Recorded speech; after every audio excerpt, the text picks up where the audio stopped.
Hello everyone, आज के video में ट्रिग्नोमेट्री ये यूनिट का प्रॉब्लम नंबर 33 स्टडी करेंगे। तो देखिए क्वेश्चन आपके सामने है, ये प्रॉब्लम हमें सॉल्व करना है। काफी ये बड़ा रिलेशन है जो हमें प्रूफ करना है। क्वेश्चन में क्या लिखा है, देखो यहां लिखा है 1 by cosec theta minus cot theta minus 1 by sine theta equal to 1 by sine theta minus 1 by cosec theta plus cot theta. अगर आप यहां प्रॉपरली चेक करेंगे, दोनों साइड में, left hand side right hand side, दोनों side में काफी सारी सिमिलरिटीज है। लेफ्ट हैंड साइड में देखो ये फ्रैक्शन और राइट हैंड साइड में ये फ्रैक्शन लगभग सेम है, थोड़ा सा चेंज है। तो इसको सॉल्व करते समय हम क्या करेंगे, सबसे पहले लेफ्ट हैंड साइड लेंगे, देखेंगे राइट हैंड साइड के लिए जो राइट हैंड साइड में लिखा है वो आता है कि नहीं। सो LHS लेफ्ट हैंड साइड, ठीक है। सो लेफ्ट हैंड साइड ये पूरा हम यहां से एज इट इज कॉपी कर लेते हैं। ये हमने लेफ्ट हैंड साइड ले लिए। अब देखते हैं राइट हैंड साइड में जो लिखा है वो आता है या नहीं। तो यहाँ पे लेफ्ट हैंड साइड में अगर हम देखें, ये पहला फ्रैक्शन, ये दूसरा फ्रैक्शन, ये जो दूसरा फ्रैक्शन है जहां पे 1 बाय साइन थीटा है, 1 बाय साइन थीटा यानी कोसेक थीटा, वो तो यहाँ पे हो जाएगा। लेकिन यहाँ पे 1 बाय कोसेक माइनस कॉट, यहाँ पे कैसे करेंगे। यहाँ पे एक काम करते हैं, सबसे पहले इसका कॉन्जुगेट निकालते हैं, उससे मल्टीप्लाई डिवाइड करते हैं। यहाँ पे क्या है, cosec theta minus cot theta. Cosec theta minus cot theta का कॉन्जुगेट क्या होगा, कॉन्जुगेट हो जाएगा cosec theta plus cot theta. यहां माइनस है ना, तो कॉन्जुगेट उसका प्लस हो जाता है, उससे मल्टीप्लाई डिवाइड करो, उससे सॉल्व करने में आसानी हो जाएगी। देखो फिर यहां पे एक फार्मूला भी अप्लाई हम आसानी से कर पाएंगे। 1 बाय, ये पहला fraction as it is cosec theta minus cot theta into, देखो इसको कॉन्जुगेट से मल्टीप्लाई डिवाइड कर रहे हैं, cosec theta plus cot theta divided by cosec theta plus cot theta, ठीक है। और ये जो -1 बाय साइन थीटा है, इसको फिलहाल एज इट इज रखो, देखेंगे आगे इसको कन्वर्ट करने की जरूरत पड़ेगी या नहीं, ठीक है। अब देखो ये फ्रैक्शन के डिनोमिनेटर में देखो और यहाँ पे डिनोमिनेटर में देखो, हमने कॉन्जुगेट से मल्टीप्लाई डिवाइड किया। यहाँ पे माइनस है ना, तो इसमें प्लस है, देखो ऊपर नीचे। अब देखो यहाँ डिनोमिनेटर में a minus B A plus B का फॉर्म है, देखो इसमें a माइनस बी के फॉर्म में है और ये a प्लस बी के फॉर्म में है, मतलब इसको a square minus B square के फॉर्म में लिख सकते हैं, क्योंकि फार्मूला आपको पता है कि a square minus B square हमेशा a minus b into a plus b होता है। ये फार्मूला स्टैंडर्ड है, ठीक है। तो हम इसका यहाँ पे यूज करेंगे। देखो a minus B A plus B के फॉर्म में है, तो हम इसको ऐसा लिखेंगे। न्यूमरेटर तो यही रहेगा, ये जो न्यूमरेटर है इसको हम यहां से कॉपी करके लिख लेते हैं, और डिनोमिनेटर में cosec square theta minus cot square theta, ऐसा, ठीक है। और ये fraction as it is copy करके लिख लेते हैं, ये एज इट इज। ये देखो a square minus B square के फॉर्म में लिख लिया, क्योंकि a का वैल्यू है कोसेक थीटा, b का वैल्यू है कॉट थीटा। फार्मूला ये है, ठीक है। अब देखो डिनोमिनेटर में cosec square theta minus cot square theta, यहां डायरेक्ट फार्मूला लगेगा, ये होता है 1।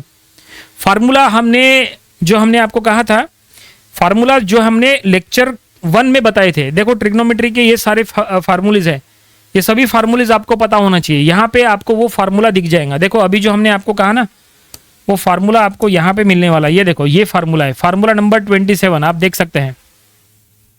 Cosec square theta minus cot square theta 1 होता है, स्टैंडर्ड फार्मूला है।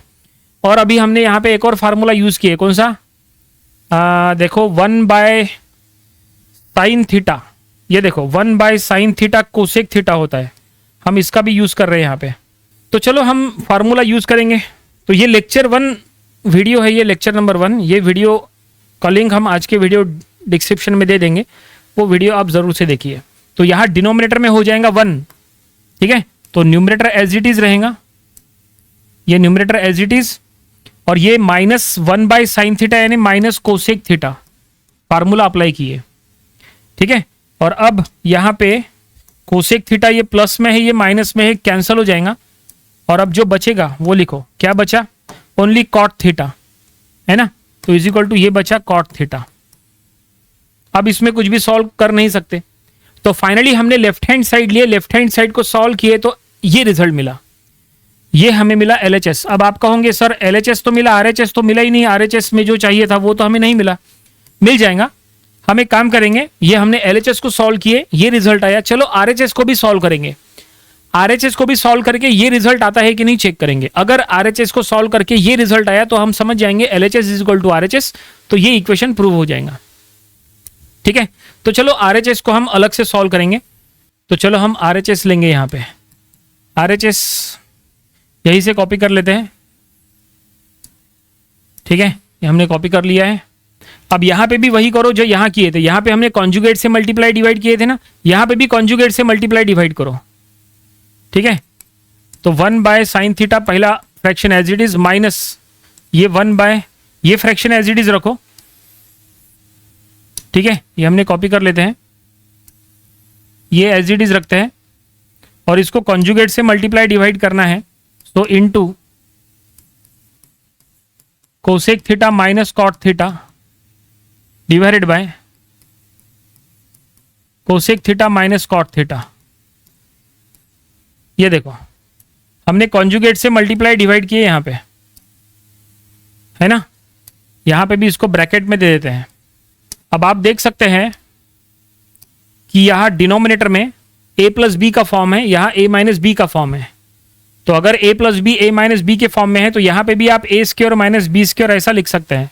तो 1 बाय साइन थीटा, ये 1 बाय साइन थीटा को कोसेक थीटा लिख लो ना, क्योंकि हमें पता है इसको बाद में लिखना ही है, तो इसको अभी से लिख लो कोसेक थीटा। और यहाँ पे माइनस न्यूमरेटर में cosec theta minus cot theta और डिनोमिनेटर में cosec square theta minus cot square theta. ठीक है, और यहाँ पे cosec square theta minus cot square theta 1 हो गया था, यहाँ पे भी 1 हो जाएगा और जो बचेगा वो ये पहला term as it is minus इसका पूरा न्यूमरेटर एज इट इज, ये देखिए।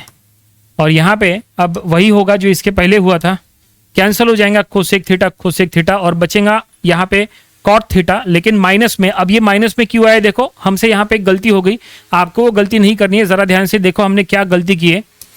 देखो यहाँ पे माइनस है ना, ध्यान से देखो यहाँ माइनस है। जब हम यहाँ ये ऊपर के न्यूमरेटर को जब हम लिख रहे हैं तो न्यूमरेटर को हम चलो ब्रैकेट में ले लेते हैं। अब देखो क्या करना है, ये माइनस से मल्टीप्लाई करना है। माइनस से जब आप इसको मल्टीप्लाई करेंगे तो ये टर्म यहाँ लिख लिए, माइनस से आप इसको मल्टीप्लाई करो तो ये माइनस माइनस प्लस हो जाएगा, है ना। ये इंपॉर्टेंट है। गलती जैसे हमारी हो गई, हमसे हो गई, वैसे एग्जाम में भी गलती होती है, तो गलती को आप सुधार भी सकते हैं ऐसे जगह पे। वैसे गलती नहीं होनी चाहिए, लेकिन ट्राई करो। अगर गलती हो भी गई तो ज़्यादा डिफिकल्ट नहीं रहेगा ये सुधारना। सो ये देखो फाइनली कॉट थीटा यहाँ पे रिजल्ट मिला, और ये क्या है, ये RHS है। अब देखो LHS RHS सेम आ गया क्या, यस बिल्कुल। देखो यहाँ पे LHS था कॉट थीटा, यहाँ पे RHS भी है कॉट थीटा। इसका मतलब LHS RHS मैच कर रहा है, इसका मतलब ये प्रूव हो रहा है। तो हम यहाँ पे लिख लेंगे, क्या लिख लेंगे, since LHS is equal to RHS। ठीक है ना। सो देयरफॉर जो प्रूफ करने के लिए कहा था वो हम यहां लिख लेंगे। तो देयरफॉर ये प्रूफ करने के लिए कहा था, ये हम पूरा उठा के यहां पे कॉपी करके नीचे लिख लेते हैं। ये प्रूफ हो चुका है, इसका मतलब ये है। एग्जाम में भी आप जब पूरा ऐसे प्रूफ कर लेते हैं तो ऐसा लिख लेना है आपको। ठीक है, हैंस प्रूव्ड हम ऐसा नीचे अब लिख लेंगे। ये देखो ये हमने लिख लिया है और यहां लिख लेंगे हैंस प्रूव्ड। और फाइनली प्रॉब्लम यहीं पे कंप्लीट हो गया। देखो आप यहाँ पे कैसे हमने सॉल्व किए। आई होप आपको ये पूरा प्रॉब्लम कैसे हमने सॉल्व किया सब आपको समझ में आया होगा। इसमें सबसे इंपॉर्टेंट क्या था, सबसे इंपॉर्टेंट था कि हमने LHS लिए और यहाँ कॉन्जुगेट से मल्टीप्लाई डिवाइड किया, ये सबसे इंपॉर्टेंट है। At the time of exam instantly आपको ये समझ में आना चाहिए कि यहाँ कॉन्जुगेट से मल्टीप्लाई डिवाइड करना है, और डिवाइड करने के बाद इस तरह से उसको रिड्यूस किए, LHS मिला। और राइट हैंड साइड में भी हमने वही किए, कॉन्जुगेट से मल्टीप्लाई डिवाइड किए, रिड्यूस किए, हमें RHS में भी वही मिला। और इससे पता चलता है कि LHS RHS सेम है, गिवन इक्वेशन यहाँ प्रूव हो गया। ठीक है, तो ये ऐसी प्रैक्टिस आपको वेराइटी ऑफ प्रॉब्लम्स की प्रैक्टिस करना पड़ेगा। जब आप वेराइटी ऑफ प्रॉब्लम की प्रैक्टिस करोगे तो आपको आइडेंटिफाई करते आना आपको आसान हो जाएगा, आपको समझ में आ जाएगा कि कब आपको कॉन्जुगेट से मल्टीप्लाई करना है, कब क्या करना है, ये आपको प्रैक्टिस से ही आएगा। ठीक है, तो ये प्रॉब्लम यहीं पे कंप्लीट होता है। ये था ट्रिग्नोमेट्री ये यूनिट का प्रॉब्लम नंबर 33। इसके पहले के 32 प्रॉब्लम्स वो भी आपको स्टडी कर लेना चाहिए, और इसके आने वाले दिनों में हम इसके और भी नंबर ऑफ प्रॉब्लम स्टडी करेंगे ताकि इसकी और अच्छे से प्रैक्टिस हो जाए। तो मिलते हैं नेक्स्ट वीडियो में। Thanks for watching this video.